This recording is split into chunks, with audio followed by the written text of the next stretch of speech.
Welcome back, everyone.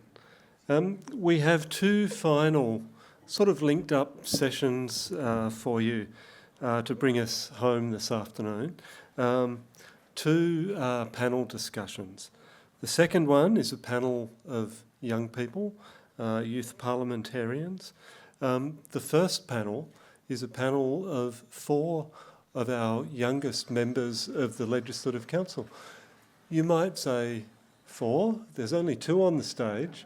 Now this is a lesson in the vagaries of the parliamentary environment, because right now as we speak our other 2 panellists are at a deliberative meeting of one of our parliamentary committees. There's a select committee on music and the arts education, very important subject, and one on which there are lots of passionate views. The deliberative meeting started some hours ago, but I understand they're going through the report line by line and dealing with lots of proposed amendments. So our final 2 members will join us as soon as that meeting is finished, but we'll get underway straight away with a great 2-person panel. Can I begin by asking you, Dr Cohn and Mr Rath, to begin by introducing yourselves and just telling us a little bit about your stories as to how it is that you come to be members of the Legislative Council. My name's Dr Amanda Cohn. I'm the newest member of the Greens in the Legislative Council. I was just elected last year in March. And before my election to Parliament, I was a GP. I live in Albury-Wodonga, and I was also a frontline emergency services volunteer.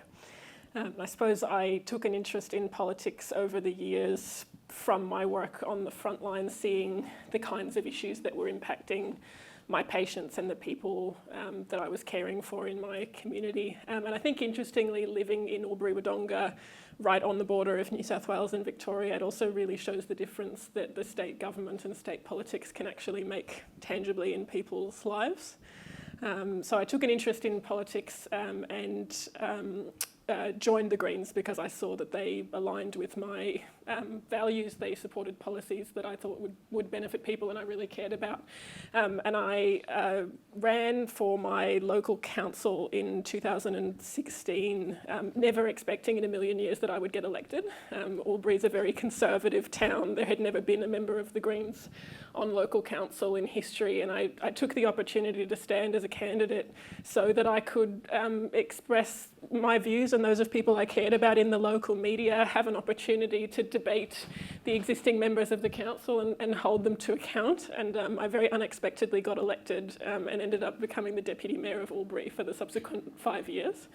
And it was a role that was incredibly rewarding. It was very challenging, being the Deputy Mayor and a frontline clinician during the pandemic with the border closures, but it only really made me more passionate about the political process and the opportunity to use that to drive change for my community. And then I had the honour of being elected to the State Parliament last year, and yeah, it'd be great to talk for the rest of the afternoon about how that's going. Well, very different story at my end. I was one of those cringe young libs that joined the Liberal Party in 2006 when I was 16, and I was inspired to get involved in the Liberal Party at the time when I was looking at the news with then Prime Minister John Howard and Treasurer Peter Costello, and I thought, well, I'm inspired by these 2 political figures. And I think I signed up to the Young Liberals in my school uniform just to prove how particularly cringeworthy it was. And I think that if you had asked me at that time, sort of high school and early days, first, second year uni, what I wanted to do with my life, I probably wouldn't have said be a politician. I think that at that time I probably wanted to do something in finance or economics, maybe go into banking or something. But over time, at uni, I probably got even more interested in politics than I did in my original passion of economics and finance, and became almost a bit addicted to anything political. Started reading a lot interacting with people with similar ideas and values, challenging each other, and I became a staffer here in the New South Wales Parliament for a few years, back when the Liberal Party first formed government with Barry O'Farrell in 2011, so some time ago now. And then I went into the private sector for some time in the insurance industry for about 7 years. And at that time, I was also on the Liberal Party's state executive, which is sort of like the running of the behind the scenes of the party, the stuff that you don't see. It's not the elected officials here in Parliament, nor is it the staffers that assist the members of Parliament, but it's the head office functions that sort of sit behind the political parties, and every party's got them, but it's essentially in the Liberal Party a volunteer type job. But for me, the political issues that I'm still interested in today are what got me involved in the first place, which was very much those economic issues of things like taxation, government expenditure, things like industrial relations, and the running of the state economy. I think that when people think about economics, they think very much about the federal government, but the state government still has a huge amount of taxation and spending powers.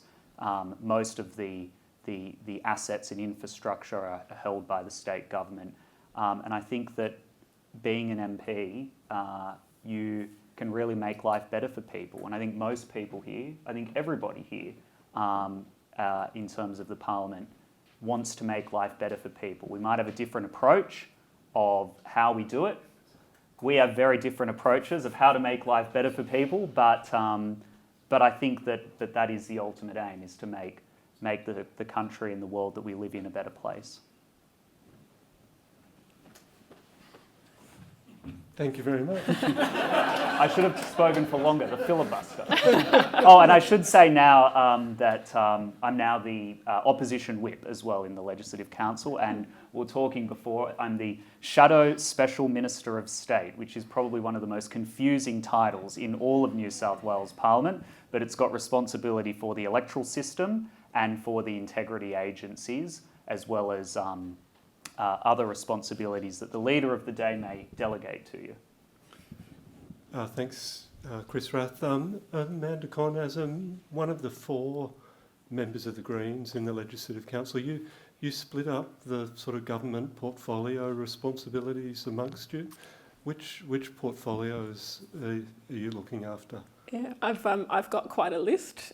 In total, there were 7 members of the New South Wales Parliament who are from the Greens, so we have to split all of the government portfolios only 7 ways. The bigger parties can split that more ways, so it's quite a lot of work. So I'm the Greens spokesperson for health, local government, emergency services, youth, sport and recreation, LGBTQIA+, waste and air quality, which is a lot of work.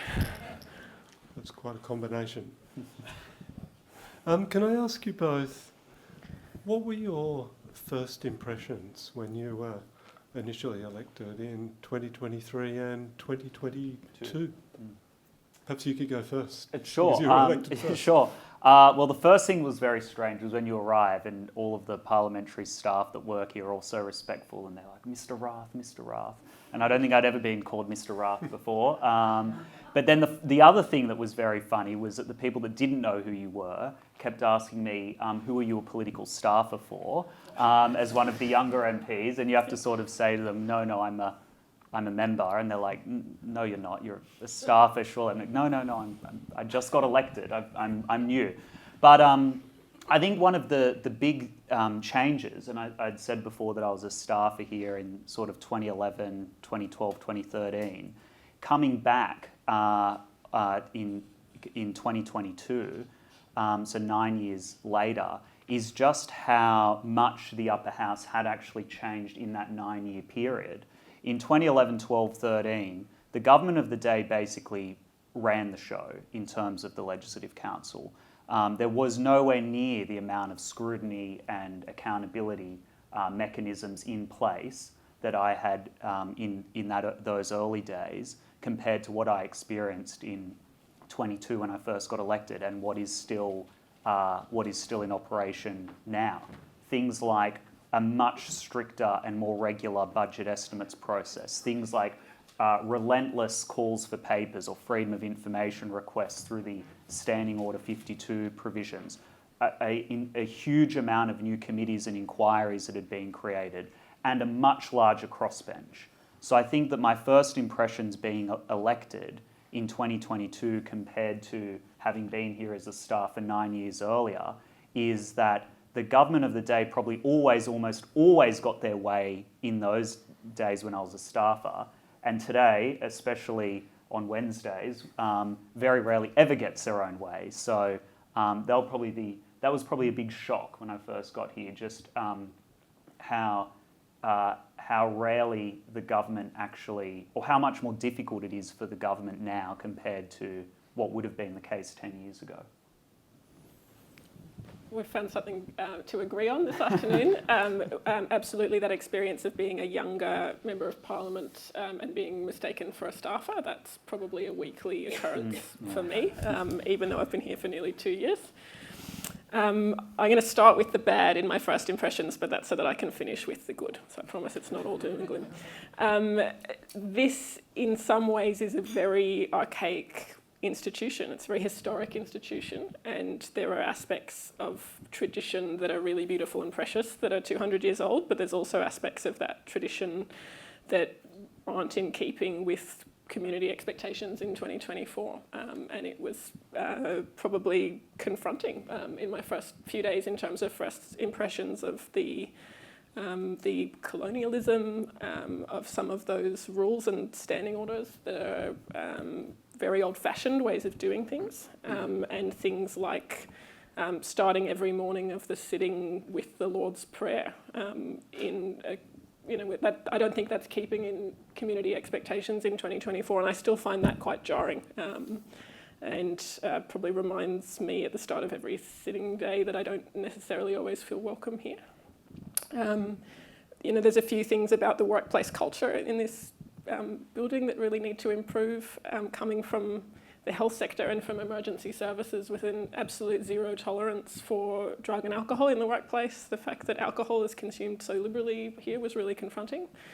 And it's also fairly confronting that your colleagues, because they have parliamentary privilege, can really say what they want in the chamber, and it's not, you wouldn't normally expect in your workplace in 2024 to be exposed to hate speech, and that can actually happen here.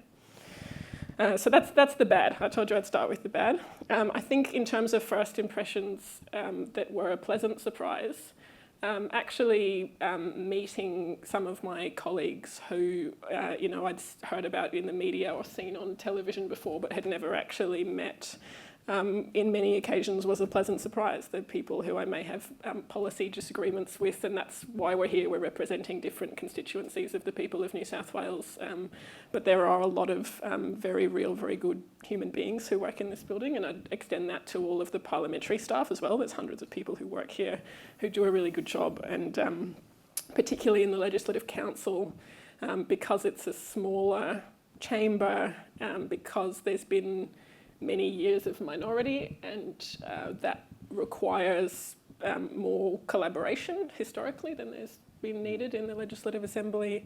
There are days where this is a surprisingly collaborative workplace, and we can sometimes get things done across party lines to benefit people in New South Wales, and that was a very pleasant surprise coming into a workplace that I expected to be always in conflict. It's not always in conflict.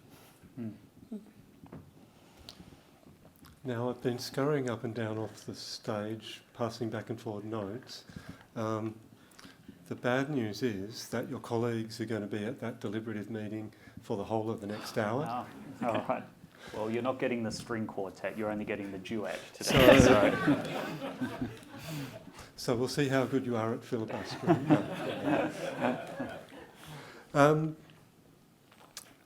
Talking of the slightly archaic terminology, Chris Rath, you're the opposition whip.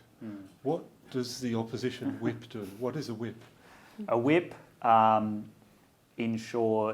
your job as the whip is to ensure that everybody else is doing their job. I would say it's almost like being the project manager for, in my case, the Libs and the Nats in the Legislative Council. Sorry, did you say the Libs and the Nats? Yeah, so I do the Liberal Party. Well, yeah, we've got a deputy whip as well. It's more, yeah, Liberals and Nats, I think, together. We are a coalition, but yes, I would say. And then there's a deputy whip as well who more looks after the Nats. But yes, I look after the opposition broadly, both parties. And it's like being the project manager in many ways. You have to be across. You have to make sure that everyone's doing what they're supposed to be doing at the right time. So are they in the chamber? Do they have their speech ready to go? Do they have their amendments to whatever the legislation is or the motion? You know, how long are they going to speak for? There's a real cadence to the upper house when you're a whip that you need to understand. Sometimes you want things to go really, really quickly because you want to get on to whatever the next item is on the business list. Other times you want to slow things right down. And you want time to negotiate with the government or the crossbench on a particular amendment or motion.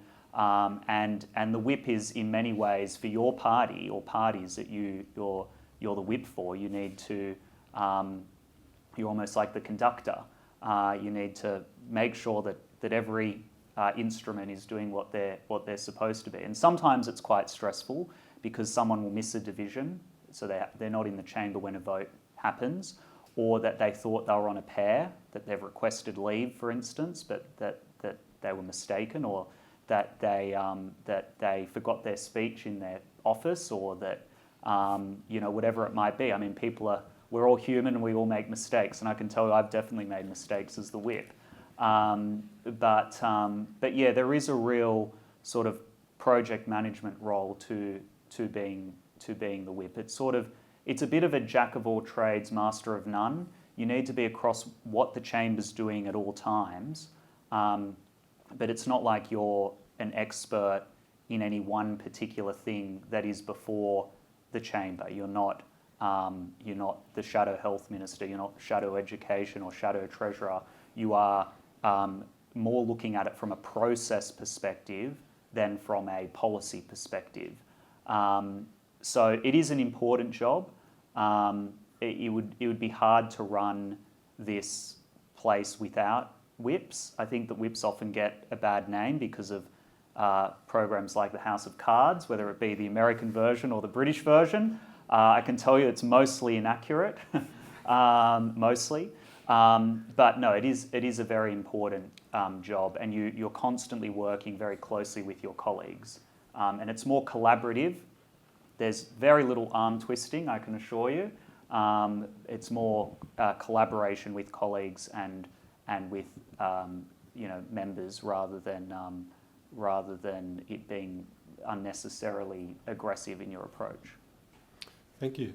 Amanda Cohn, yesterday the members panel that we had with members who have been here for quite a while, we had a member of the, I guess you'd say, the Conservative crossbench. You're a member of the Progressive crossbench. What's it like being a member of sort of that group of 6, but also one of 4 Greens members in the Legislative Council? I deeply enjoy being a member of the crossbench. I certainly wouldn't have it any other way. I think we have we have far more opportunities as individuals to meaningfully influence outcomes, and I suppose that comes with the privilege of the moment in time in which I was elected, where you've got minority government in both houses of parliament. So the government of the day has to negotiate with someone to pass their legislation, and on many occasions that's us. So it's an opportunity to negotiate amendment to legislation, for example, and that's certainly very rewarding when it's something that we're able to achieve. And it's also a really important role, particularly in the Legislative Council, about transparency and accountability of the government of the day, and we do that extremely genuinely. I know that I am never going to be a minister, I know that I'm never going to be the Premier, but my job is to hold the government of the day accountable to the promises that they've made and inform the public about what's going on. So opportunities that we have, like budget estimates hearings a couple of times a year, where we ask the minister and the department questions on behalf of our constituencies on the record in a public setting are just extremely valuable, and it's something that I take really seriously. I see that as an incredible privilege and an incredible opportunity to do good work for the people that we're here to represent. The clerks referred to this sort of notional conservative and progressive crossbench, which is very interesting. Depending on the issue that we're voting on, that sometimes exists, that you could split the crossbench up in that way. But I think the beauty of the crossbench is that we're not formally grouped in that way, which means depending on the issue of the day, we may vote in very unusual blocks. And for anyone who's really interested to look at the way divisions go in the Legislative Council, we've probably had in the last 20 months every possible permutation of the crossbench at some stage. We're not always voting six one way and six the other way, and I really appreciate that really genuine opportunity to engage with each piece of legislation and often influence the outcomes. I suppose the negative bit of that, though, and it came up earlier because you asked me to rattle off the portfolios. In the crossbench, we have a really, really, really heavy workload, particularly compared to my colleagues who might be backbenchers in either of the major parties. It means that for my 8 portfolios, I need to be doing the policy analysis, doing the analysis of bills, coming up with my party's position on legislation, briefing my colleagues in the other house. If a bill's coming to the other house before us, I need to brief my colleagues on how we're going to vote or what amendments we're moving or what they need to say in their speech to that bill. Certainly the structures of the Parliament we're set up for there to be the government and the opposition. In many ways, the structure of the Parliament makes it very difficult for crossbenchers to manage our workload.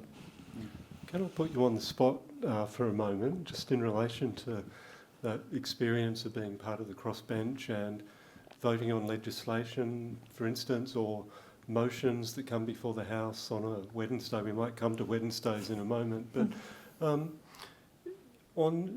is it the case that on every time there's a division called, you've met as a party upstairs, perhaps with your LA colleagues, and decided how you're voting?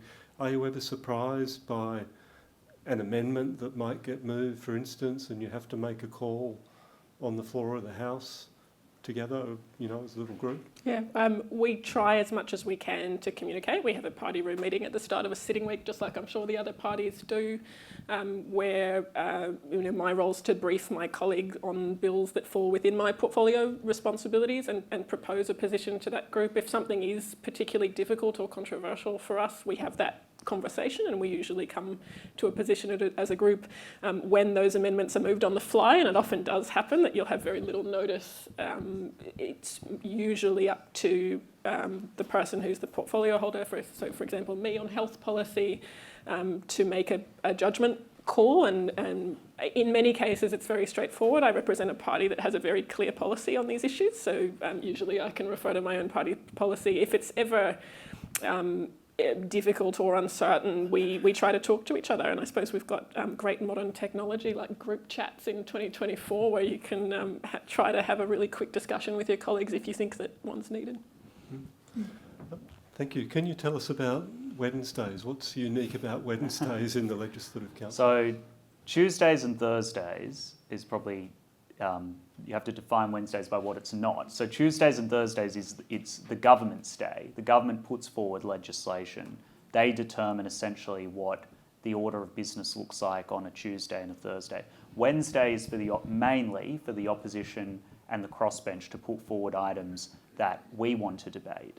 And we do that through something called the Business Committee, which is sort of a big negotiation about what gets on the list and what doesn't. But it's not the government's day, it's private members' business day. And the thing about Wednesdays is that it's a whole bunch of motions that are usually only in half-an-hour blocks. And some of these motions could be statements, condemning something, supporting something, calling on the government to do something.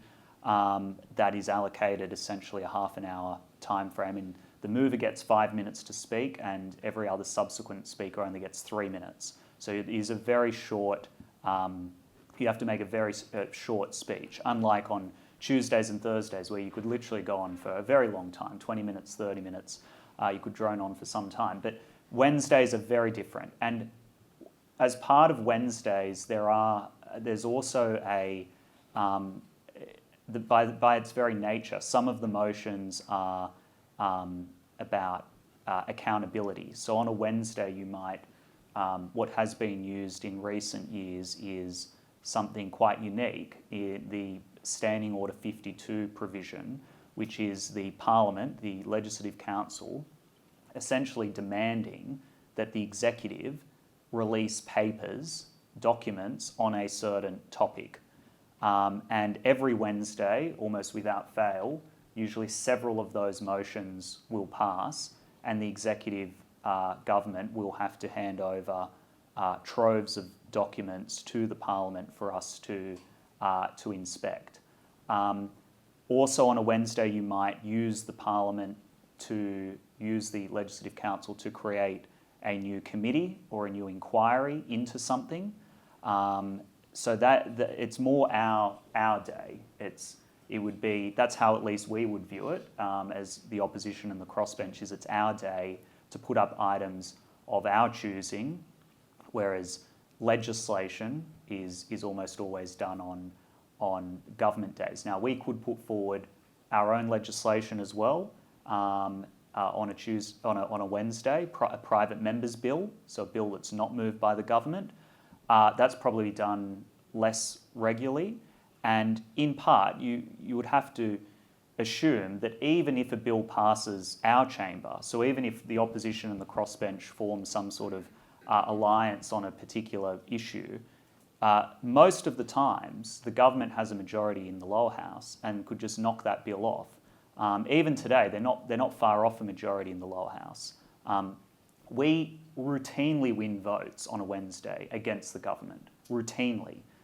They almost never win a vote in the lower house, as in the opposition and the crossbench combined, against the government almost never win a vote downstairs, whereas we very regularly do, especially on a Wednesday in our chamber. Yeah. And I think the most common example of that is those orders for papers, the calls for documents, and there really is a good understanding that our role collectively is transparency and accountability of the government of the day. The crossbench is, as a general rule, will support those motions to call for papers, regardless of the topic, with very rare exceptions like going after someone's personal information, or rarely there might be something that is potentially unethical, but the vast majority of the time all of the crossbench support those orders for papers, and it's a really important power of the upper house, and I think all of us have done really important work coming off the back of those calls for papers and what becomes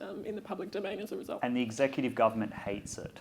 They absolutely hate it. And I was 12 months in government as a backbencher and now a year and a half or so in opposition, and so I've seen both ends, and the government of the day hates the SO52 provision. I'm sure they would get rid of it if they could, but it's a very important provision for the accountability and transparency. It is, and I mean, having explained very well what happens on a Wednesday, what I really love about Wednesday is it's the opportunity for us to actually put something on the agenda, because you spend Tuesdays and Thursdays reacting to whatever the government is doing, whether you're supporting or opposing it.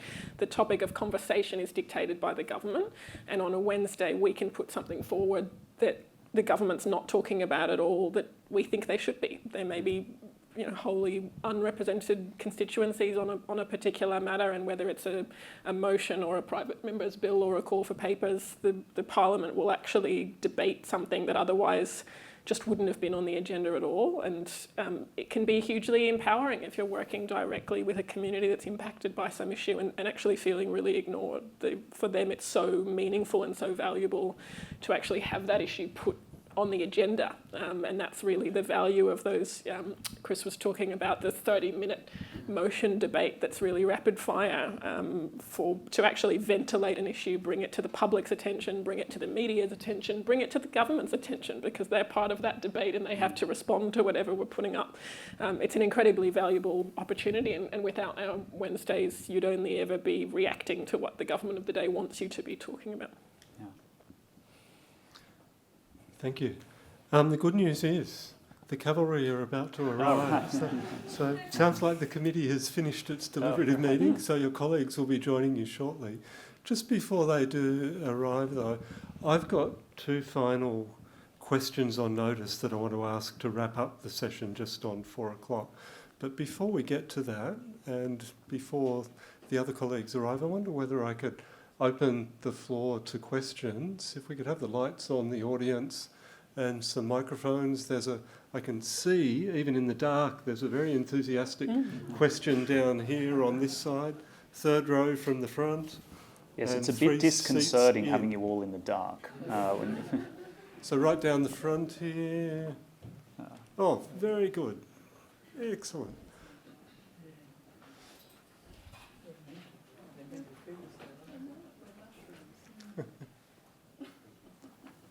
Thank you for that so far. Thank you for that. This Wednesday slot is very interesting to me, and I would appreciate it if you could tell us when it started and what were the circumstances that led to its introduction. I think that's probably almost more of a question for David. David. But one thing I do know is that we put forward motions or move motions every day. But what actually, there's often some of the most important debates are about what gets debated. Like if I put up 100 motions, Amanda puts forward 100 motions, but you've only got time to debate 5 of them, then the debate becomes, well, which 5 of those 200 motions are you actually going to debate? And in the old days, it essentially used to be a lottery, I think up until, 2011? Or no, earlier than that. It was a lottery of essentially a random draw, whereas now it's essentially more of a negotiation at what's called the business committee. But David, maybe you'd like to answer that in more from a historical perspective. There's always been one of the 3 days a week allocated to private members' business, but for many, many years that day would start at 11 a.m. and then government business would take back over at 3:30 p.m. So that'd effectively be about 2 to 2.5 hours, and government and opposition between the two of them could ensure that only matters that were comfortable for both of them were debated during that time. That all changed in 2019. The standing orders were amended by some temporary rules called sessional orders. The Private Members' Day was extended initially from 10 p.m. till midnight. Now it's 10 a.m. till 10 p.m. So good sort of 10 hours of private members' business, and the length of time for debate on a motion was reduced from 2 hours to 30 minutes. So now we get 14 or 15 matters dealt with every Wednesday, brought to a decision. People have to vote and come to a decision on those matters. So it's a very dynamic day. It's in my view, it's no doubt the most effective private members' business day anywhere in an Australian parliament, I suspect anywhere in the Commonwealth as well. Before we invite other questions though, thank you so much, Jacqui Munro and Emily Suvaal, straight from a committee meeting. You've sprinted down here. Have you caught your breath long enough for me to be able to ask you to introduce yourselves? Well, perhaps, Jacqui Munro, you could go first. Could you just tell us a little bit about your story, not the story of today, but the story as to the story of my life. How it is that you come to be a member of the Legislative Council. Thank you so much for having me. It's a privilege to be here, but it's also an enormous pleasure. I've been interested in politics since I was pretty young. I was always listening to RN in the morning, being taken to stage band practice with my tenor sax in the boot and mum listening to the radio with me, and understanding that there were people in the world who didn't just comment on what was happening in the public sphere, but actually had the power to change the rules of the society in which we live. And I always found that quite interesting as a concept, but also to have the opportunity in Australia to publicly comment freely and then to be able to join a political party and influence in some way the composition of the body that comes to actually decide on the rules that govern all of our lives. To me, that is a huge privilege, but it's also a wonderful combination of psychology and drama and rules and human spirit that always got me going. And even from high school, I did economics and legal studies and drama and music and those kinds of subjects that were all about communication and living together and finding ways for our society to work the best we possibly can together.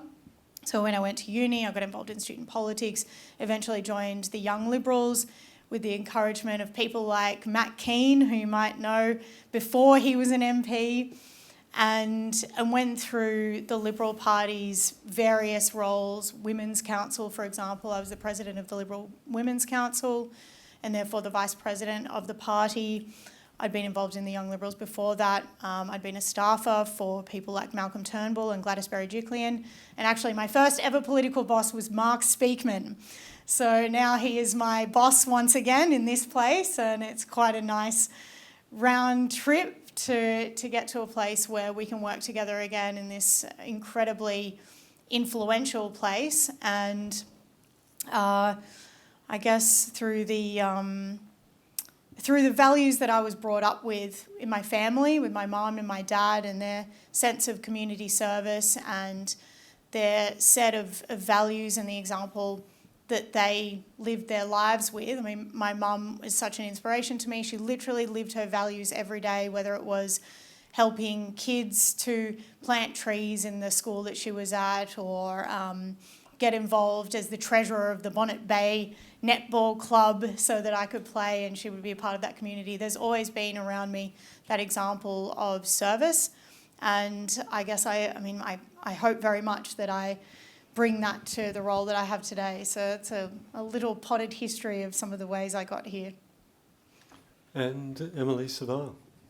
Thank you, David, and apologies that we were a bit delayed in getting here today. My name's Emily Suvaal. I'm in the upper house also. How did I get here? That's a very good question. For the short version is I worked as a health professional for a number of years as a nurse. I got very frustrated at what I saw were shortcomings in the system. I got sick of seeing the same patients with the same issues that were preventable. And that frustration led me to reach out to who was at the time the Shadow Minister for Health. He encouraged me to join a party. I reached out to both the Shadow Minister and the Minister for Health, I should say. The Shadow Minister responded, encouraged me to join a political party and get involved. And I did so. I continued to work as a nurse. I then went to work for a trade union, the Nurses and Midwives Association, which was my most recent job, and was fortunate enough to be pre-selected onto the Labor ticket to the upper house.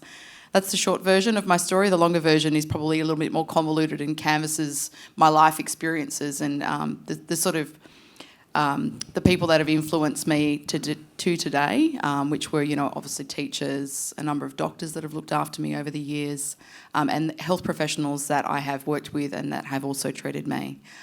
So for the longer version, I encourage you to look at my inaugural speech. Good answer. And can I just encourage you all to do so? The inaugural speeches by each of these members were absolutely outstanding, and really they bared their souls. I think that the younger, newer members of the House are doing that in such a meaningful way. They are just outstanding speeches that I really encourage you to take the time to read on the Parliament's website. Time is getting on. Before I invite any further questions from the floor, can I ask my second last question without notice? And if each of you could give an answer to this. What do each of you see as you look ahead at the future of the Legislative Council and parliamentary democracy in general? Who wants to go first? I'm happy to. Yes. In terms of the future for the Legislative Council, I would love for it to become more accessible. And one of the things that struck me when I first started here some 18 months ago was the amount of money that had been spent on refurbishing a really old building, and it was still inaccessible for many people in our society. So that's one. The other thing that I would say, and I really look forward to this, is for our Legislative Council to continue to honour the traditions it has and the important practices and procedures, whilst also embracing the change that it needs to in order to more fully represent the people of New South Wales. In terms of democracy at a broader level, there are many threats to our democracy at the moment. There have been over time. We are at quite a, what I see is quite a critical moment in time in that.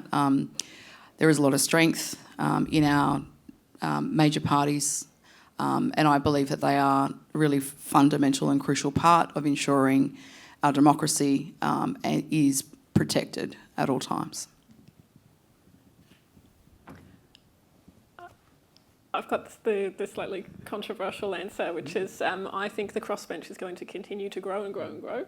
The only consistent trend across every state and territory and federal election for the last decade has been the decline in vote for both major parties. And so whether it's the Greens or other minor parties or independents, I think looking forward there are going to be more and more members of the crossbench, and the Parliament is going to need to be ready to respond to that. We've got 200-year-old rules that were designed around there just being a government and an opposition, and I don't think that the crossbench is an exception or an anomaly. I think we're a really critical part of that democracy functioning. I think the government of the day needing to negotiate with a variety of different people strengthens our democracy. I think it's better for all of us to have that level of negotiation, and you look at countries like Germany that have had a functioning six-party system for a very long time. I think that can only benefit us. Emily already spoke about physical accessibility, and I completely agree, but I think there's a functional accessibility as well that still really needs a lot of work. It's 2024, and the fact that the only way we can vote is with our bottom on a bench is old-fashioned. It makes work-life balance really difficult and if we want elected representatives who actually reflect the diversity of our community, if we want people from diverse backgrounds who live in rural and regional areas, if we want people with caring responsibilities with disability, we need a more functioning system. And Chris mentioned earlier in the session the system of pairs, where major party members can take leave essentially, and they support each other to do that by balancing the vote. Members of the crossbench don't have that option. We have to be here for every vote, every time, every sitting day until 10:30 p.m. For many of us like me, away from our families in Sydney. So I think given that the crossbench is here to stay, we need to look at some of those rules of how we can actually support us to do our job as whole people and attract that diversity that Parliament really needs. And I think very similar point I would make is that I agree. I think the crossbench is here to stay, a very large crossbench. I think it was 1984 was the last time a government actually had a majority in the Legislative Council. I don't think any government in decades into the future will have a majority in the Legislative Council. I think also to our colleagues in the lower house, they're probably going to have to get used to the idea that it will probably be very hard and this is for us as the Liberal Party and the Labor Party, that it will probably be hard for us in the future ever to form a majority government as well. And you're seeing this now with the upcoming federal election, where people are talking more as if it's inevitable that there'll be some type of minority government, whether it's an Albanese minority government or a Dutton minority government. There's very few people predicting a majority government one way or the other. So I think it's been the case for many years, 40 years now, that the government of the day hasn't had a majority in our chamber. That's going to continue for a long time to come. And that will mean that all of these accountability and transparency measures that have been put into place in the Legislative Council aren't going anywhere anytime soon, much to the frustration of the executive government. But I think that it is probably a trend that is going to happen in lower houses here in New South Wales and across Australia well into the future as well. I think there's an argument for a larger upper house, and of course the upper house has changed over time. I'm not alone in the room. That's good to hear. So obviously the membership of the upper house has changed over time in terms of numbers, when it's been stacked to try to abolish it and failed, thankfully, to what we have today. And I think given we've got a growing population and a growing diversity in that population, it would be useful to therefore have that better represented in a bigger upper house, although that would dilute my vote if that were to happen when I'm elected. And I think that allows a greater consultation with the state of New South Wales. Like fundamentally, as a House of Review, we have the, I would call it, freedom to look at issues from this state-based level that gives us a bird's eye, and it's unique to the upper house as opposed to the lower house, where lower house members are more tied to their communities and that's part of their role. But in the upper house, because we have that ability to look more broadly, there is an opportunity, I think, to have more engagement with communities that run across many, many different electorates, whatever they may be, whether it's a group of professional people or whatever jobs that they have, whether it's people from different ethnic backgrounds, from different sexualities. We have the responsibility to represent as many of those communities, and hopefully all of them if we can, but a smaller upper house does restrict that somewhat. So I can see that as part of the future of an upper house. And I think that I'm still not sure if this is quite the role of the kind of parliamentary function of the upper house, but I'm really inspired by tools that overseas governments like the government of Taiwan are using. There's one called Polis, which is a pro-social media tool. And the algorithm is designed to actually capture different perspectives and upvote or prioritise the viewing of these what are called bridging comments to try to bring people together and create a sense of understanding and community around what are sometimes really difficult issues to get a sense of consensus that can be moved forward. And obviously that doesn't always reflect what might be the adversarial nature of our parliaments, but getting to a point where we can gather as many different public views as possible and create a more centrist view out of those rather than prioritising or being able to hear most loudly some of those more extreme views. I think we need to move away from that and start prioritising as much as we can those bridging views that actually bring us together. So I'm not sure if it's the LC's specific role, but I think there are tools that can be used where you can capture more effectively lots of different views, and that might be something that could be used, for example, during a committee process where there is more of a conversation in the types of responses that we're getting rather than just individual submissions that don't allow that sense of engagement with lots of different professionals working together.